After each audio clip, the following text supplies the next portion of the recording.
Have you ever experienced being left all alone when you were younger? I certainly have, and it was one of the worst things that has happened in my young life. No kid should experience something like this, but what can you do? That's life, I guess. I should start at the beginning for some context.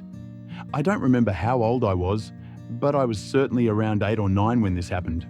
Like most kids my age, I was at that stage where I thought I was all grown up and could handle most things.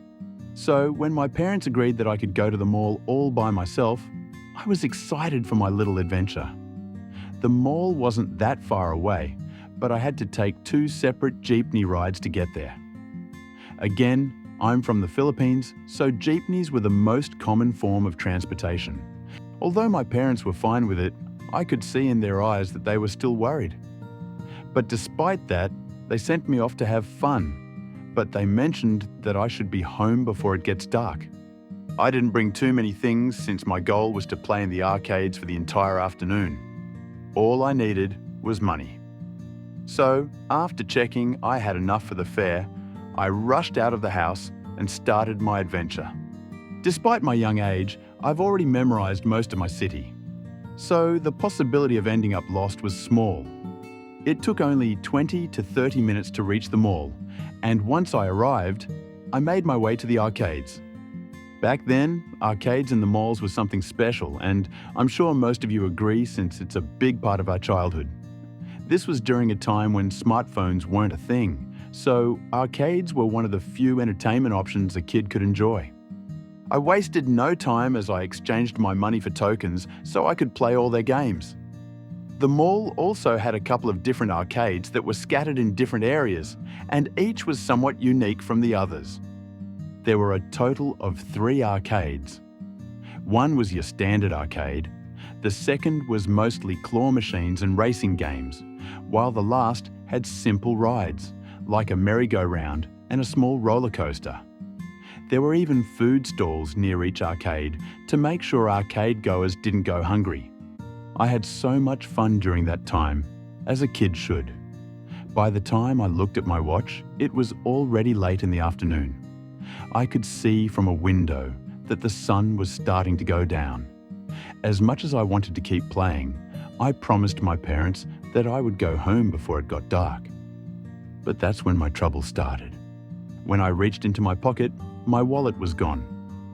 Panic soon overcame me as I desperately tried to look for it, but it was gone. All that was left in my pocket was my handkerchief. I was sure that I had my wallet, but no matter how sure I thought I was, it didn't change the fact that it was gone.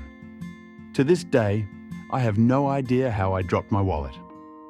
I retraced my steps as I went to each arcade and hoping it was there, but it wasn't. I asked the arcade staff, but they haven't seen it either. Besides, someone definitely found it, but decided to keep it for themselves. It's a wallet with money after all. Seconds turned into minutes, and minutes into an hour. I was really starting to panic. At this point, I started to silently cry in a corner of the arcade. Now, here's the part where it pissed me off while I was recalling this memory. The staff didn't even do anything to help.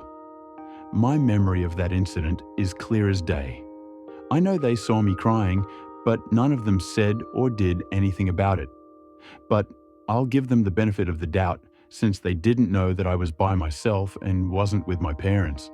But still, it would have been nice if someone comforted me or something. So, I just sat there, wiping the tears from my eyes. I didn't know what to do since no one bothered to help me. I looked at my watch, and it was already 6 in the evening. The sun had long set, and I was still there in the mall, all alone. All I could think of was the thought of my parents getting angry at me. I was young, so of course, that would be the first thing I would think of. Now I was scared and panicking. But after crying for about 30 minutes and slowly started to come to my senses, an idea popped into my head. The house of my grandparents was close.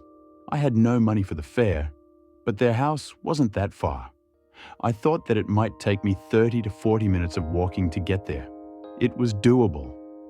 But there was a problem. It was already getting dark. And although the streetlights were lighting up the streets, I was still hesitating.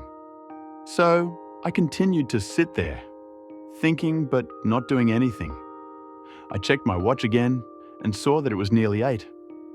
I was thinking that my parents were furious by now. But I didn't care. I just wanted to go home. And when I thought I would be spending the night there, an opportunity appeared before me. In sheer coincidence, someone I knew passed through the arcade. She was a family friend from my mother's side. Without hesitation, I ran to her and explained my situation. Naturally, she took pity on me and gave me some money to get home. I was finally going home. I didn't care if my parents would scold me. I just wanted to leave. The ride home was awful. I thought to myself that my parents would never let me go off on my own again after what I did. But I didn't care. The experience of being alone and not able to go home was more than enough for me. I never wanted to go through that ever again. When I got home, my mother and grandmother were in the living room. My mother wiped the tears from her eyes when she saw me enter the house. I braced myself for a beating, but to my surprise, she embraced me with such a warm hug. She cried for a moment before asking me if I was all right. I explained to them what happened. They gave a big sigh of relief when they heard that I simply didn't have the money to get back. I didn't understand it at the time since I was young, but it was obvious that they wouldn't get mad. They were far too worried to be thinking about missing my curfew. My mother then sent my father a text saying that I was home. Turns out, he was on his way to the mall since that was the place I last went. When he got back, he too gave me a hug. Naturally, they weren't mad at all. They were just happy that I wasn't in real danger. After that incident, they decided to buy me my very first cell phone. It was an old Nokia 3310. Now, in case something happens, they can contact me anytime they want. And that's my story of how I lost my wallet and thought that I was going to spend the night in a mall. But we all know that wasn't going to happen. Mall staff would eventually ask me about my situation and would have done something so I could get home. Hope my little story entertained you, even for a moment. Stay tuned for more stories about my life experience.